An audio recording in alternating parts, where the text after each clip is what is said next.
I select the Add New Layer button from the top of the screen, and I begin the new layer with a lockdown that consists of 1, 2, 3, 4 white buttons. I'll do a very basic underlay of a series of white buttons that are in the absolute center of where the column stitch border will be sewn. Once around, the star should do nicely. Now I'm ready to begin sewing the columns that will make up the outline on this star. And once again, I'm going to select the zoom in tool so I can enlarge the area in which I'm working.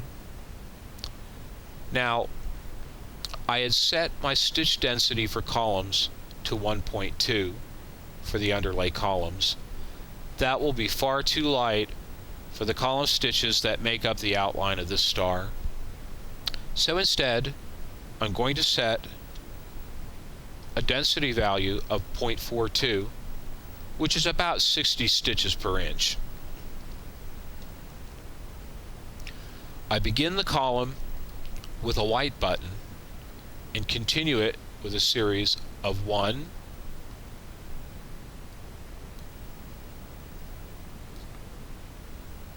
2, 3 blue buttons. Begin with a white and continue with 1, 2, 3 blue buttons. I begin with a white and continue with 1, 2, 3 blue buttons. Begin with a white and continue with 1,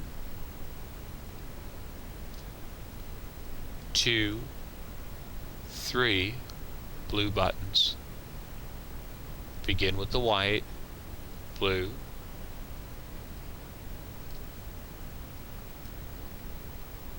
blue, blue.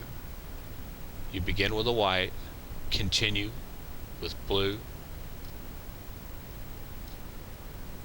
blue, blue buttons. Begin with one white button and continue with 1, 2, 3 blue buttons. Begin with a white and continue with 1,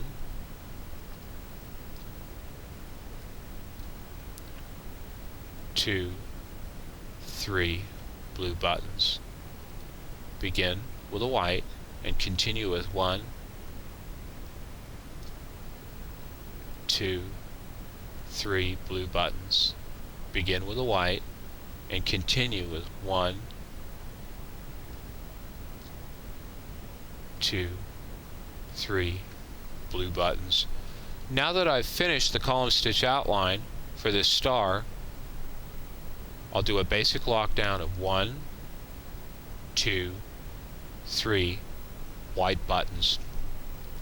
And you can see that by having just a certain part of your artwork or the design you're working on enlarged, it really allows you to get up close and put these points on the artwork with a degree of precision that saves you editing on down the line. I'm going to select the Zoom to Fit window button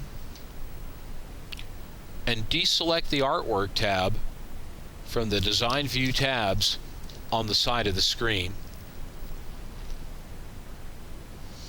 Now I can go to the Tree View area and select the entire design. I'll turn off the Digimouse button since I'm finished digitizing. And I can select Transform from the Property View area, and from there select Size and set a size for this star. You know, this style of digitizing a star would work well anywhere from about 2 inches tall on up to 3, 4, 5 inches. But I'm going to set a size of 65 millimeters or 2.5 inches. 25 millimeters equals 1 inch. Now, to set the colors for this design, I can go back up to the tree view area and select the first layer here. I'll minimize transform in the property view area, and I can select appearance, double click on the display color, and select a nice shade of blue for the inside of this star. If I go back up to the tree view area and select the second layer, I can then set a color for the outline of this star. I'll click once and set a nice shade of red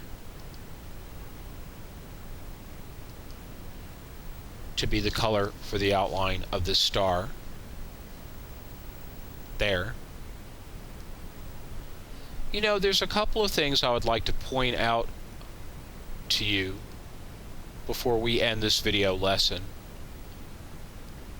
If you'll take note, you can see how on the corners of the column outline I digitized the individual column segments so that they don't quite meet. And what it does, it allows the individual column sections to push together as the thread tension drives the ends of those columns out slightly. They'll meet up perfectly in the middle without a lot of bunching up of thread in the corners. And you can see that's how I handled all the points on this star, on the top, on this side, on the bottoms,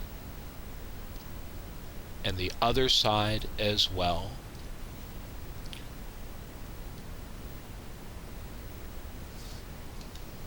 Here are some density and stitch length values for the outline fill that I use most commonly.